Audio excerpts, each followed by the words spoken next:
Hoje nós iremos falar um pouco sobre desânimo. Mantenha-se firme no desânimo.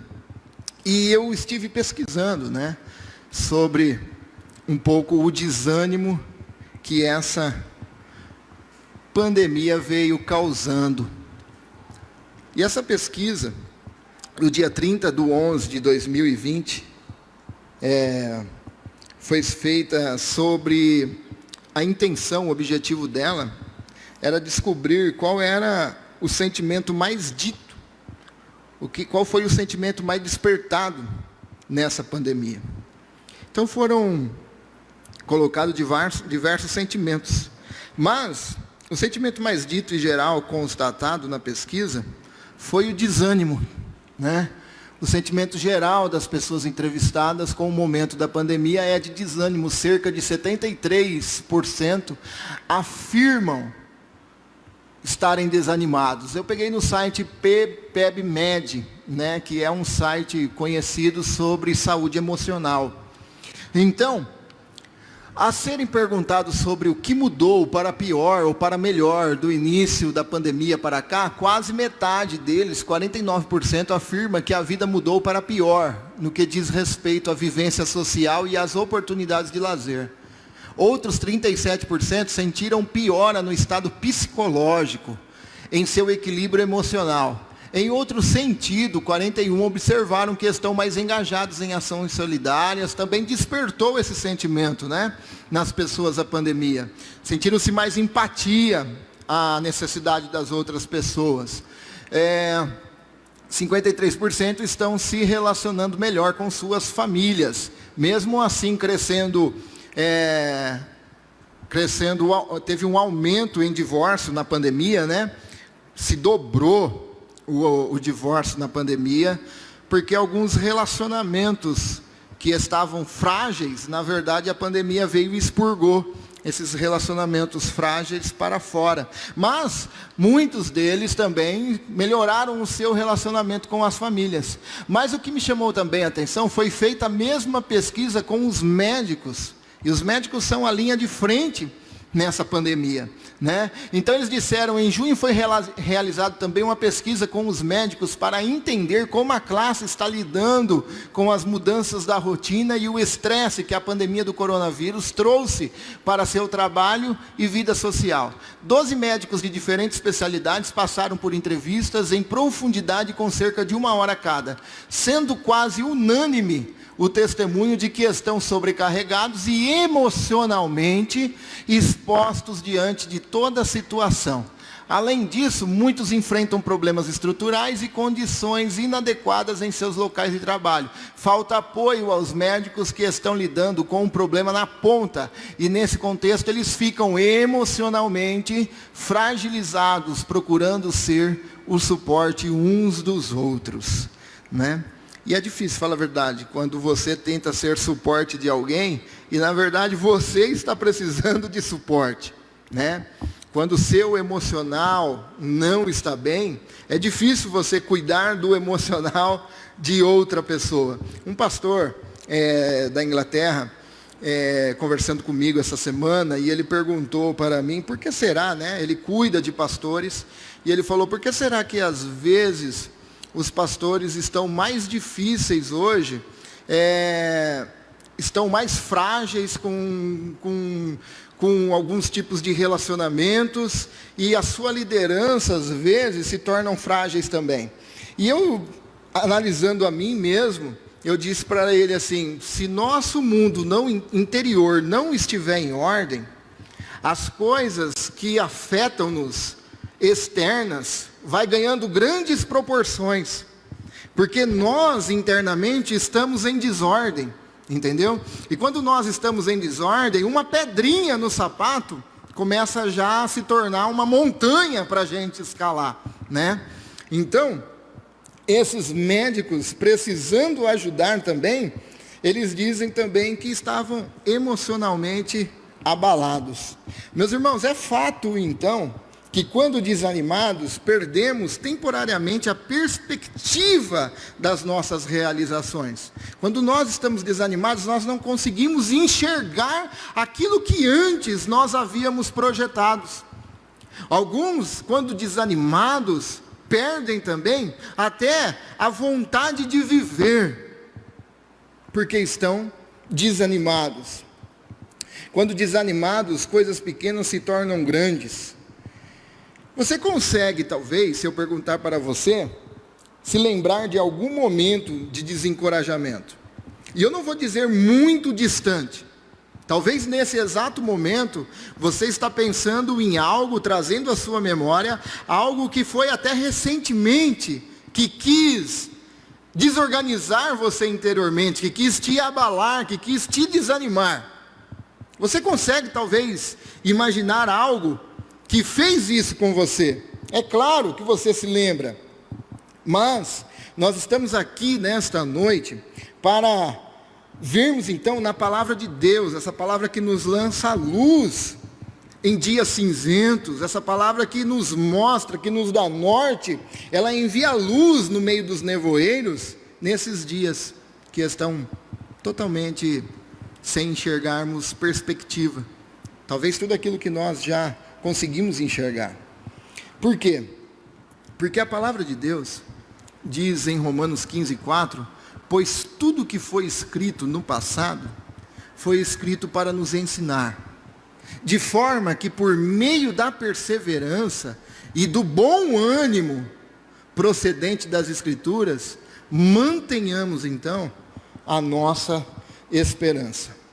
Quanto tudo que foi escrito na palavra do Senhor, há um único motivo em mente. Qual é esse motivo?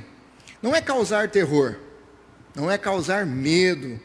Aliás, falei esses dias com o Wagner, que a escatologia não é para nos trazer medo. Se nós formos estudar escatologia, não é para trazer terror para nossas vidas. A escatologia é para nos trazer esperança, mostrando-nos que nada fugiu do controle de Deus, mostrando-nos que a história não está em uma descida desgovernada. Não, a história está sendo conduzida pelo próprio Deus. E a escatologia então nos mostra que isso terá um fim, mas esse fim será um passo para a eternidade. Ela não é para trazer nós medo, não é para trazer temor, não é para trazer terror às pessoas. Não, é para ela nos dar esperança.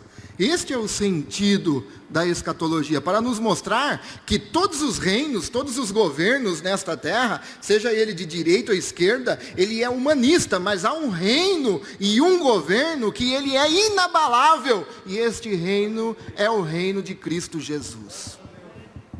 Este reino é o reino de Deus, e isso tem que nos trazer esperança, porque um dia nós vivemos o reino, mas ainda não. Hoje o reino está dentro de nós, mas ainda não em sua plenitude.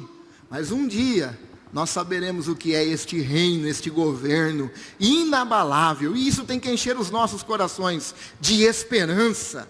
E tirar então todo o medo, dissipar todo o terror. Mas para nós que somos salvos em Cristo Jesus, trazer em nós então um gozo, um cântico de vitória.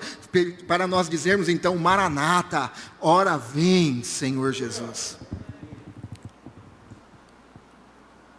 Sendo assim então, eu quero meditar com vocês nesta noite sobre o tema firme quando desanimado. Ainda no livro de Juízes, onde nós temos meditado, ainda no livro de Juízes 6:13, versículo conhecido de todos os irmãos. Pode ficar assentado mesmo.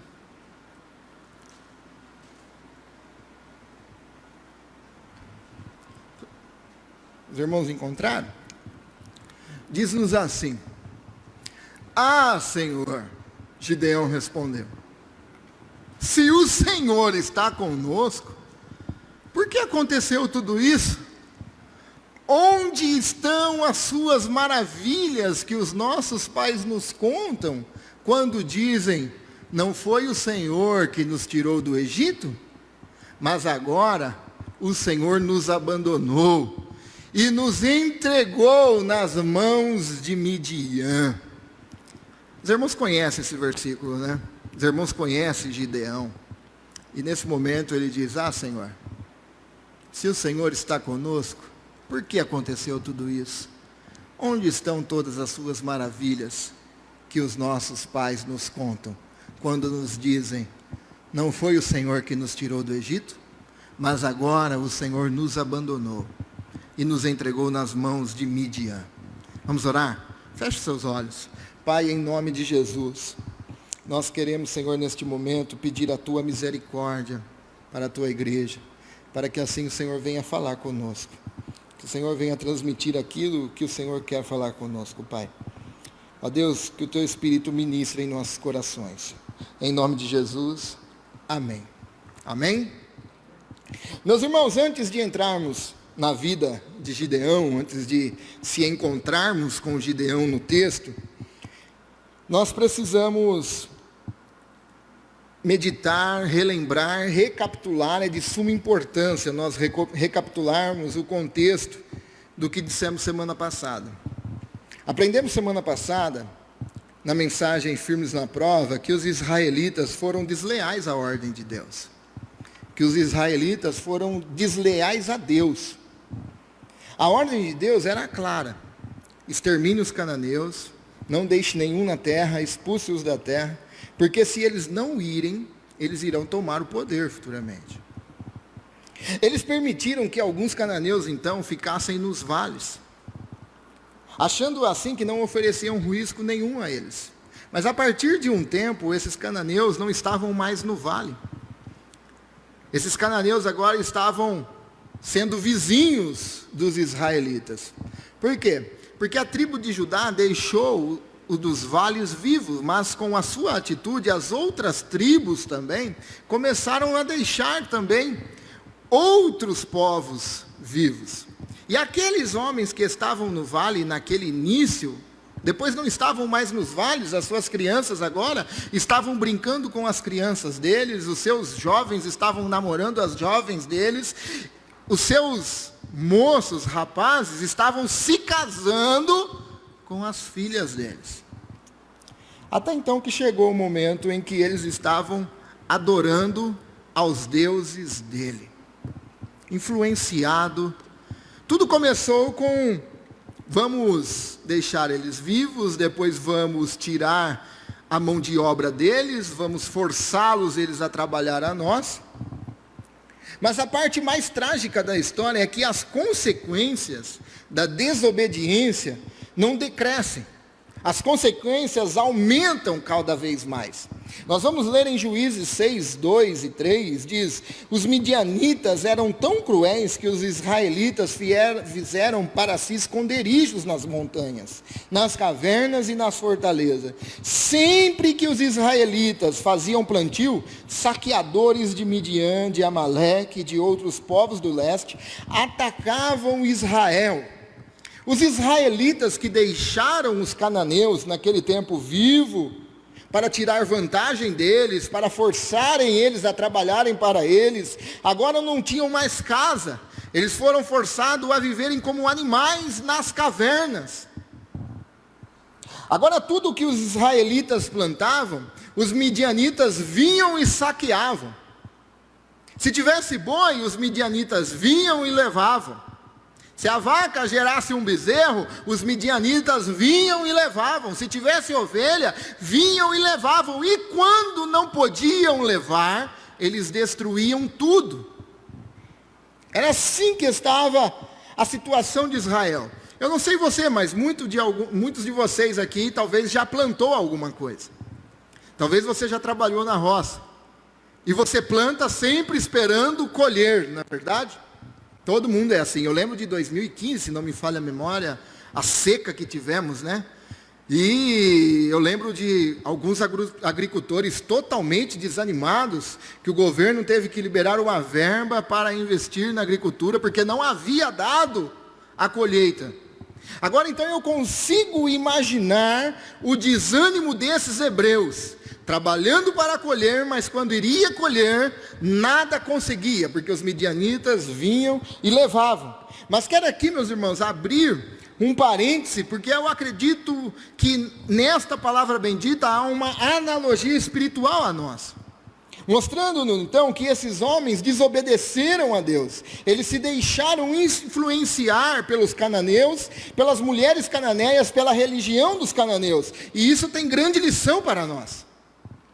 No início, parece ser bem divertido. No início parece não oferecer risco. No início parece não oferecer perigo. No início parece um divertimento as coisas que desobedecem a Deus. No início é estimulante fazer o que agrada ao nosso homem carnal. No início dá um prazer de satisfação. Mas também é inevitável colher todas as consequências dos nossos atos. Você pode plantar. Você tem opção do que plantar, mas você não tem opção do que vai colher. Isso você não tem. É por isso que aquele que semeia vento vai colher tempestade. E não tem jeito. Então no início parece ser bem tentador, no início parece ser bem gostoso, mas a consequência de tudo aquilo que fazemos, ela vem. Não podemos desprezar então as advertências de Deus e colocar de lado as nossas convicções e nos associarmos com as coisas erradas, porque uma hora essa corda chega ao fim. Nós, como discípulos de Cristo, nós, como chamados filhos de Deus, não podemos nos associar abrindo mão da verdade, das nossas convicções, que é a verdade, a palavra de Deus, porque uma hora essa corda vai chegar ao fim. E aí nós vamos começar a trilhar então no terreno que se chama colhendo o que foi semeado. E foi isso que esses israelitas estavam passando. E não existe desânimo parecido com aquele que gerou a sua própria consequência. Essa corrói a pessoa. Essa pessoa deita e fala: por que eu fui fazer isso? Por que eu não pensei 3 vezes? Por que eu não contei até 10? Por que eu fui fazer isso? E isso é comprovado, que quando sofremos por causa de nossa irresponsabilidade, criamos em nós um sentimento de tristeza e desânimos em nós, capazes de desafiar a nossa capacidade de ação. Coisas que nós causamos nos deixa com vergonha, e a vergonha nos faz nos prostrar. Não tem coisa pior você saber que algo está acontecendo de errado, porque você mesmo procurou isso. Foi você que plantou. Isso corrói a pessoa. Bom, mas vamos parar de falar de problemas de desânimo aqui, né? Porque o que nós precisamos mesmo é de sugestões para que nos ajudem a voltarmos então ao trilho do ânimo, aos trilhos do vigor. E a Bíblia nos dá algum norte para isso. E quero nesta noite então chamar a sua atenção para vermos pelo menos 3 verdades que a Bíblia nos mostra diante da vida de Gideão. E a primeira coisa é que nós precisamos reconhecer os nossos erros.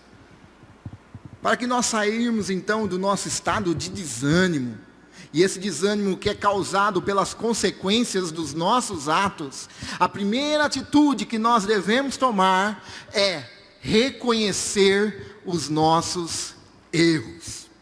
Nós precisamos reconhecer quando nós pisamos na bola. Nós precisamos reconhecer quando nós erramos. A Bíblia nos diz assim: Israel ficou muito debilitado. Outra tradução vai dizer enfraquecido. E porque ele estava enfraquecido com a presença dos midianitas, então os filhos de Israel clamavam ao Senhor. Os israelitas, depois da dor, depois do sofrimento e da humilhação, lembraram-se então do Senhor. E eles voltaram então a clamar o Senhor. E fala a verdade, nós somos assim, eu sou assim, você é assim. Nós temos mais facilidade de clamar ao Senhor quando a corda aperta, quando o calo dói, nas necessidades. Nós somos tendenciosos a isso. Prometemos coisas a Deus quando o negócio está feio. Ah, Senhor, eu prometo para o Senhor. Ah, Senhor, eu vou fazer isso, vou fazer aquilo, mas tira eu desse negócio, pelo amor de Deus, não estou aguentando. E o povo de Israel se lembrou do Senhor quando eles estavam debilitados. Mas note que muitas vezes nós agimos assim também. Mas se até mesmo nesses momentos, que não deveria ser assim, mas mesmo que for nesses momentos e nós reconhecemos abertamente a Deus os nossos erros, Deus não se retrai a nos ajudar. Mesmo que for nesses momentos, Deus não se retrai a nos ajudar. O primeiro passo para vencermos o desânimo e abatimento é falarmos francamente a Deus. Não reter nada de Deus. Abrir o nosso coração a Deus e dizer: Senhor, eu pisei na bola, eu reconheço. E eu estou vendo agora nesse momento, e o Senhor sabe. Porque às vezes, irmão, nós que nos enganamos, porque Deus sabe. Deus sabe. Mas nós parecemos ser mais espertos que Deus, sabe?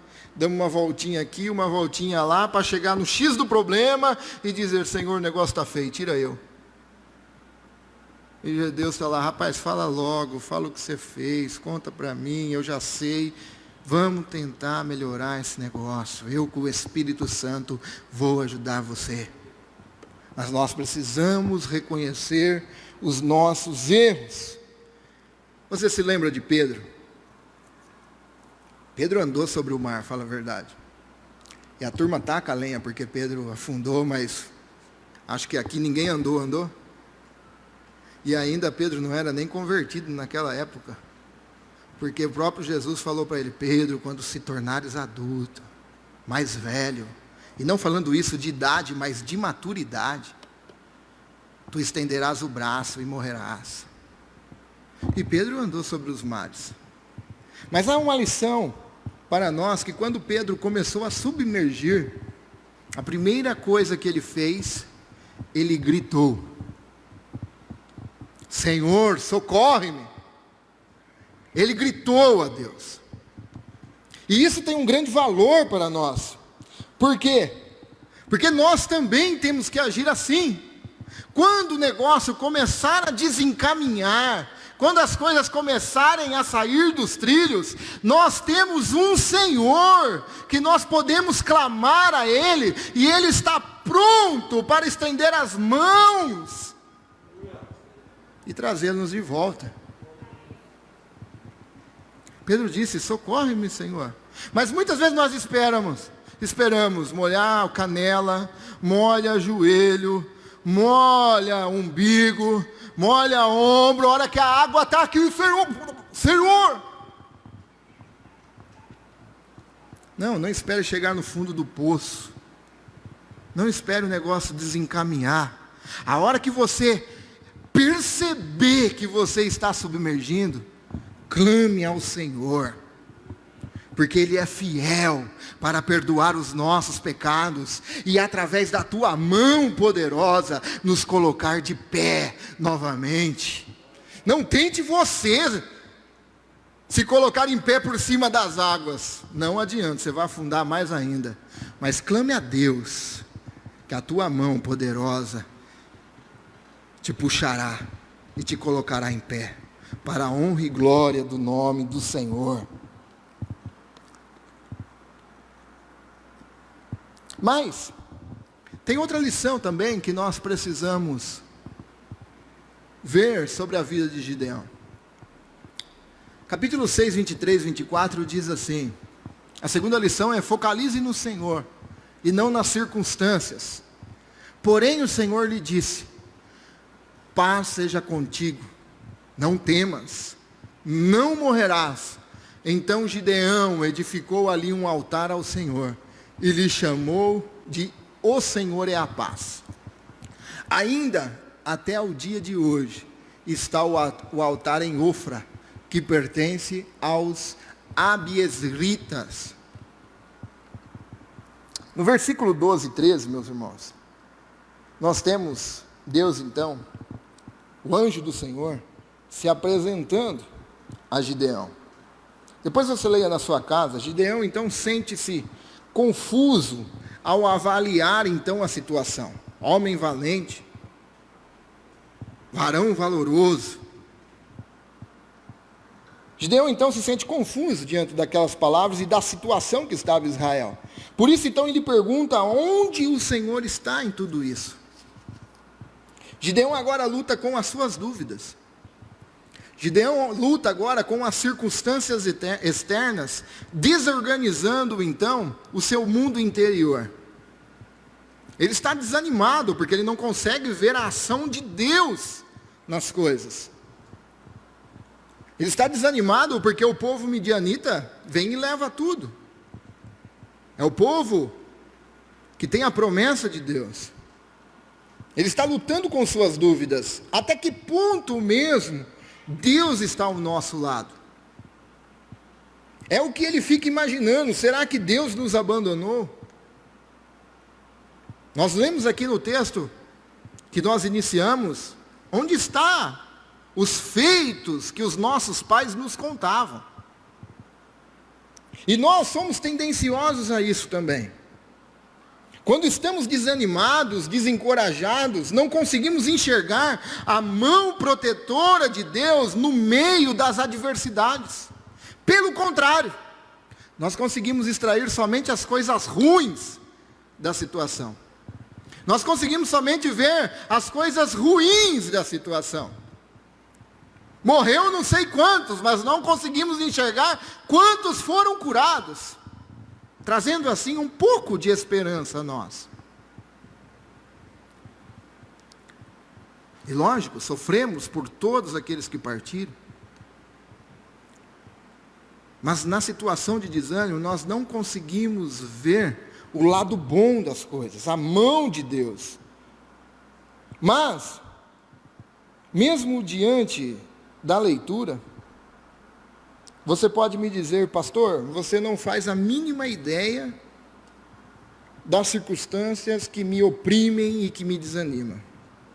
Por isso, semana passada nós falamos que tudo se começa com a mente de Cristo, o governo de Cristo em nossas vidas.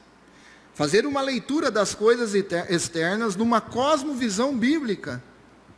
O que a Bíblia nos fala sobre isso? E também falamos sobre a disciplina, manter uma disciplina. Porque tudo depende, irmãos, da onde está o nosso ponto focal na hora das adversidades.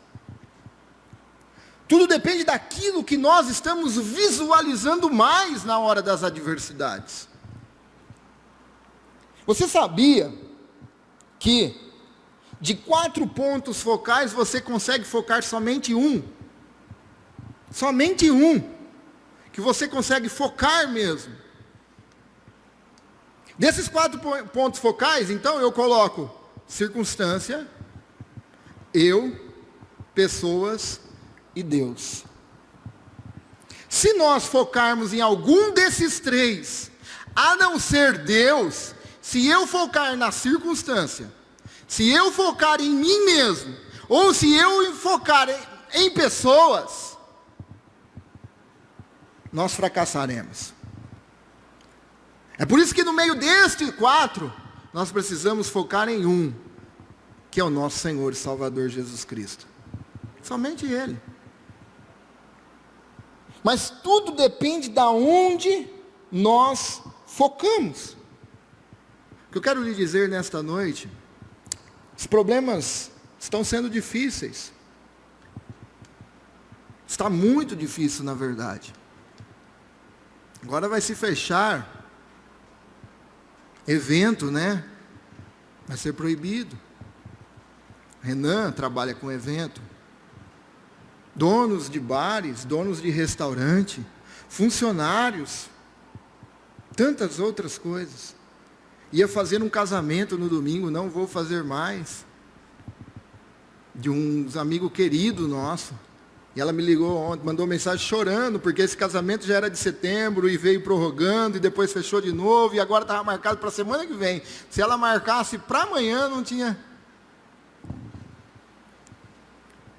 Mas mesmo assim, nós como discípulo de Cristo, que temos uma cosmovisão bíblica, entenda, foque no Senhor. Foque no Senhor. E a hora que você começar a submergir, clame a Deus. Clame a Deus. Mantenha seus olhos no eterno. Continue visualizando a eternidade. Note que a próxima vez que nós encontramos Gideão, ele está sofrendo oposição. Ele está numericamente inferior. Mas Gideão não está mais desanimado. A próxima vez que nós encontrarmos Gideão, ele está pronto para lutar. Porque antes ele estava olhando para as circunstâncias. Antes ele só enxergava midianitas. Antes ele só enxergava bois sendo levados. A sua lavoura sendo levada. Como assim, homem valente, varão valoroso? Como assim? Mas quando ele agora começa a focar os seus olhos no Senhor, ele está pronto para lutar. E aqui nós temos outra verdade que nós vamos concluir com essa terceira. A nossa conclusão no terceiro ponto é: precisamos verbalizar a nossa fé publicamente. Nesses momentos difíceis nós precisamos fazer isso. Nós precisamos falar da nossa fé. As pessoas precisam conhecer qual é o Deus que nós servimos. Nesse meio tempo, todos os midianitas, amalequitas e outros povos que vinham do leste, uniram os seus exércitos, atravessaram o Jordão e acamparam no vale de Jezreel.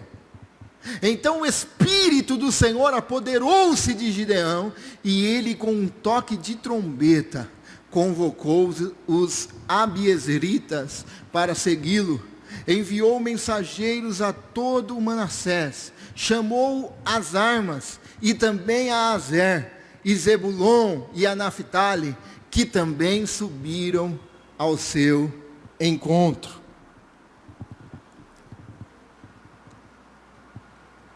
Quando Gideão, meus irmãos, tocou essa trombeta, ele anunciou algo importante ao povo. E quando ele tocou essa trombeta, as pessoas que o ouviram, entenderam então que ele era o homem que eles deviam seguir. Eles foram. O povo seguiu e começou a vir povos de outros povos, de outras tribos. Eles entenderam que Gideão então estava verbalizando publicamente para reunir aquele povo para a batalha. Gideão, quando tocou aquela trombeta, ele estava declarando a sua fé. E Deus honrou a coragem de Gideão também, publicamente. Será, meus irmãos, que nós como discípulos de Cristo, temos deixado bem claro às pessoas que estão ao nosso redor, qual é a nossa fé? Quando pessoas vêm contar os seus problemas, as tuas dificuldades, será que você também conta o lado ruim da sua história? Ou você oferece esperança a essas pessoas? Lembrando que a esperança, em 1 Timóteo, é a própria pessoa de Cristo. Quando nós transmitimos esperança, nós não estamos simplesmente falando de um sentimento, nós estamos falando da própria pessoa de Cristo Jesus. Será que os nossos vizinhos, será que as pessoas, está ficando claro a elas a nossa fé? Será que está ficando claro aonde nós nos situamos espiritualmente? Será que temos tido coragem de verbalizar a nossa fé publicamente, mesmo quando somos minoria no lugar que estamos? Mesmo quando é 10 contra 1, 30 contra 1, 50 contra 1, 100 mil, 2 mil contra 1, será que nós temos tido coragem de verbalizar a nossa fé, a nossa lealdade a Deus, mesmo quando nós somos minoria? Talvez muitas pessoas que estão ao nosso redor, desanimado, ainda não saibam qual é a nossa posição espiritual. Talvez muitas pessoas ainda não sabem a quem nós somos leais. E muitas vezes é preciso ter coragem para isso mesmo. Muitas vezes, quer dizer, nós vivemos no exílio, lembra daquela série de mensagens que nós falamos? Nós vivemos no exílio da Babilônia. E no exílio da Babilônia, quando você declara a sua fé e vive a sua fé, você vai ser perseguido.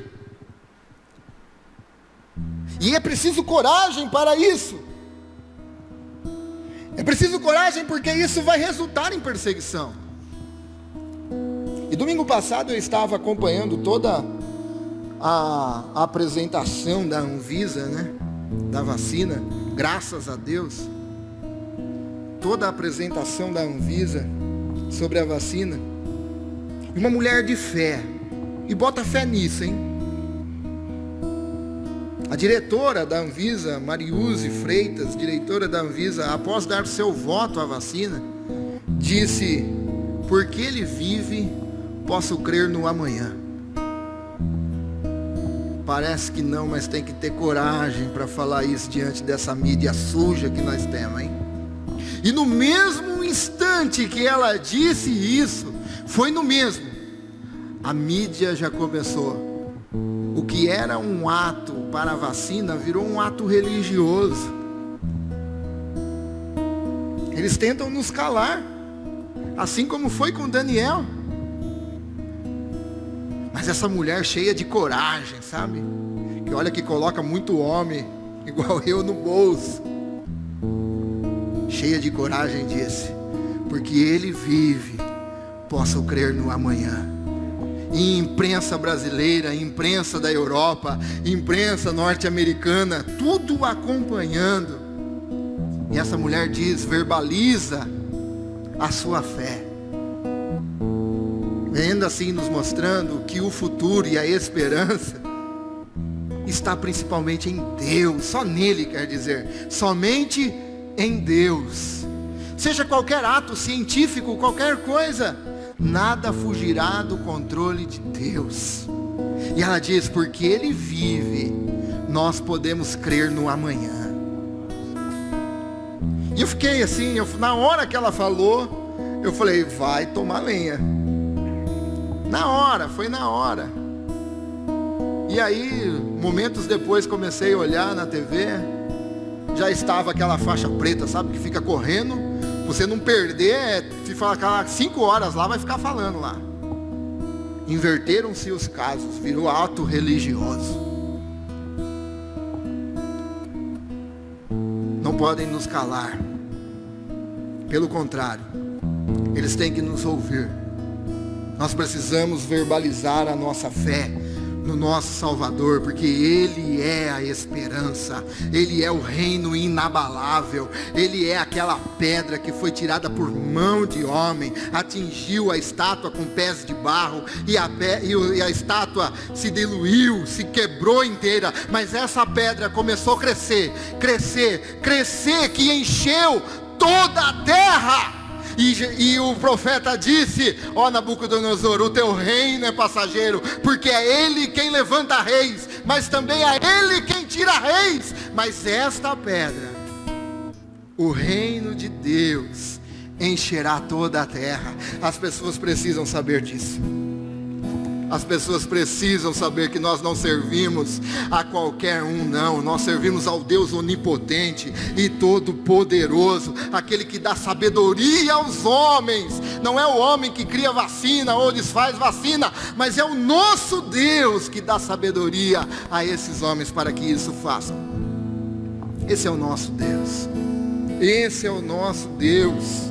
Meus irmãos, nós somos o povo da esperança. Você é o discípulo da esperança. Nós somos o povo que temos que levar esperança. Medo, desânimo, terror, isso daí o povo já tem. O povo já está desesperado, o povo já está aterrorizado, o povo já está, isso daí. Nós precisamos levar esperança aos povos. Nós precisamos levar Cristo, aquele que perdoa os pecados, e vai governar toda a terra, e nós governaremos com Ele. É isso que nós precisamos levar. Levar esperança de uma terra que não há mais dor, não há mais choro, não há mais sofrimento, não há mais morte. Você quer mais esperança que isso? Nós precisamos levar essa esperança aos povos, porque terror, temor, medo, desesperança, o povo já está cheio. Nós somos aquele que temos a esperança dentro de nós, na pessoa do Espírito Santo, e nós precisamos transmitir essa esperança às pessoas. Nós precisamos fazer isso. E Ezequiel 22:30 nos diz: procurei entre eles um homem que erguesse o muro e se pusesse na brecha diante de mim, em favor da terra, para que eu não a destruísse.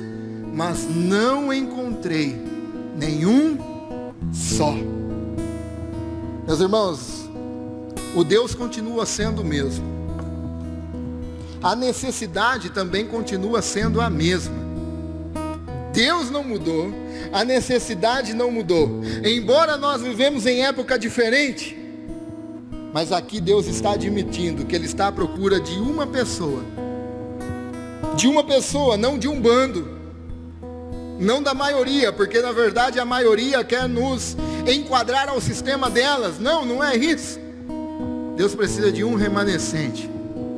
Lembro-me da frase de John Wesley que disse: dá-me 100 homens que não temam senão a nada, mas que temam somente ao pecado, e nós abalaremos o mundo. Nós abalaremos o mundo. Você muito bem pode ser esse remanescente que Deus deseja usar na esfera da sua influência. Você pode ser esse remanescente, você é esse remanescente. Você é esse remanescente que Deus quer usar na esfera da influência da sua família, da sua escola, do seu trabalho, dos seus amigos, na internet. Na internet. Na internet. Nos seus grupos de amigos de WhatsApp. Você pode exercer influência da esperança ali. Ali. Sabe, meus irmãos, que a grande maioria de nossos desânimos, quando vamos investigar, nós descobrimos que a maioria dos nossos desânimos estão ligados a mágoas que nós carregamos. Quando nós vamos fazer um autoexame, por que nós estamos desanimados? A grande parte, se não todas, estão ligadas a mágoas que nós carregamos. Mágoas da infância, mágoas de bullying, né, como se diz, mágoas de tantas outras coisas. E com isso a pessoa fica desanimada. Mas você pode sair hoje desse desânimo e começar então a encorajar outras pessoas, assim como fez Gideão, que no início ele estava: como pode Deus ser comigo? Como você está me chamando de homem valente? Não é possível. Mas em uma hora depois, um momento depois, Gideão pega aquela trombeta e toca e diz: vamos para a guerra, porque o Senhor é conosco. E Deus não precisa da maioria, porque veio 300, se não me falha a memória, depois foi diminuindo, e foi diminuindo, e diminuindo, e 300 só pessoas. 300 pessoas. O que eu quero lhe dizer é que você e eu, mesmo fracos e falhos, se nós reconhecermos os nossos erros, se nós focalizarmos em Deus, Deus pode nos usar como um arauto, como um remanescente de Deus na face da terra, para proclamar as boas novas de salvação. E Deus está em perene busca de um Gideão que se coloque na brecha entre os povos. E eu e você, nós temos que ser esse Gideão que se coloca na brecha. Vamos fazer isso nessa noite. Vamos fazer isso nesse momento, nos apresentar diante de Deus. Diante de Deus, para que Ele nos tire do desânimo. Diante de Deus, para que Ele nos use como um arauto, como um restaurador de pessoas, como um restaurador de famílias, como um restaurador de relacionamentos, não para levar medo, terror, mas para trazer restauração. para trazer restauração através dessa bendita palavra, que o Espírito Santo atua com poder, não com palavras eloquentes, mas com demonstração do poder do Evangelho de Cristo Jesus. Nós precisamos fazer isso. Mas para nós permanecermos firmes quando desanimado, nós precisamos reconhecer os nossos erros. Nós precisamos dizer: Deus, eu estou desanimado, eu estou fraco, eu pisei na bola, Senhor, e carrego isso comigo e estou envergonhado, mas eu não quero ficar prostrado. Eu quero que o Senhor me socorra, Senhor, e me coloque de pé, porque há uma guerra lá fora para lutarmos. Nós precisamos proclamar, que nós venhamos reconhecer os nossos erros, que nós venhamos focalizar no Senhor e não na circunstância. Nós precisamos disso. Se nós olharmos externamente, nós vamos olhar somente as coisas ruins e não vamos poder oferecer esperança aos outros. Tem pessoas que, se virem contar o seu problema, saem pior. Tem gente que é assim: ah, eu estou com uma dor de cabeça. Ei, dor de cabeça, eu devo ter um tumor na cabeça. Ah, eu estou com uma gripe, eu já estou com Covid, eu acho. Parece que o problema torna ele melhor.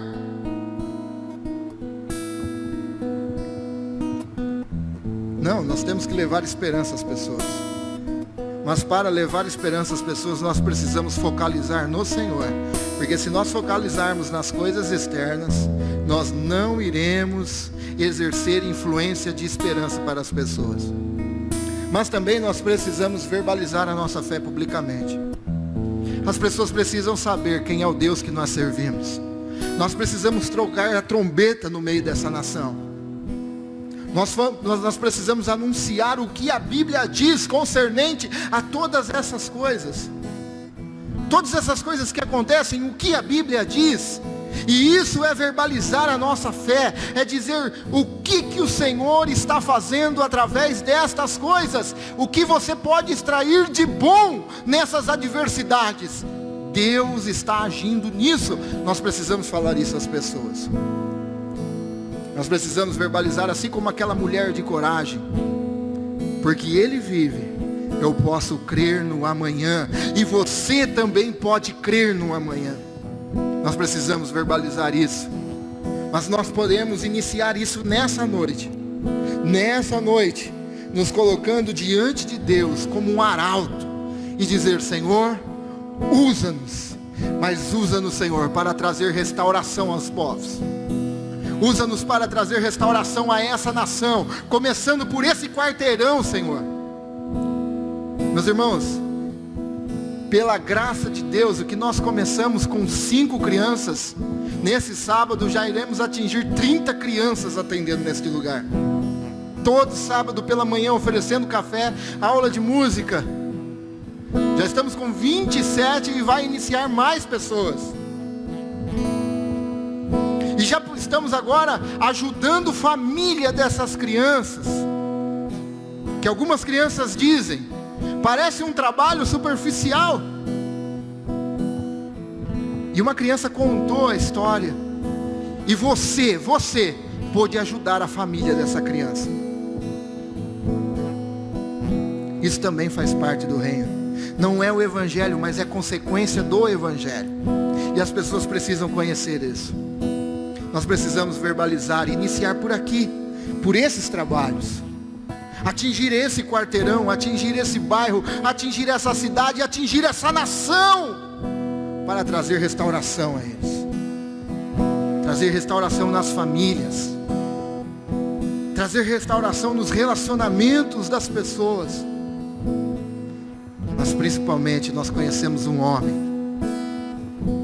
eu e você conhece, que ele veio e restaurou aquilo que havia sido quebrado no jardim do Éden. E por causa disso, ele nos fez discípulos teus.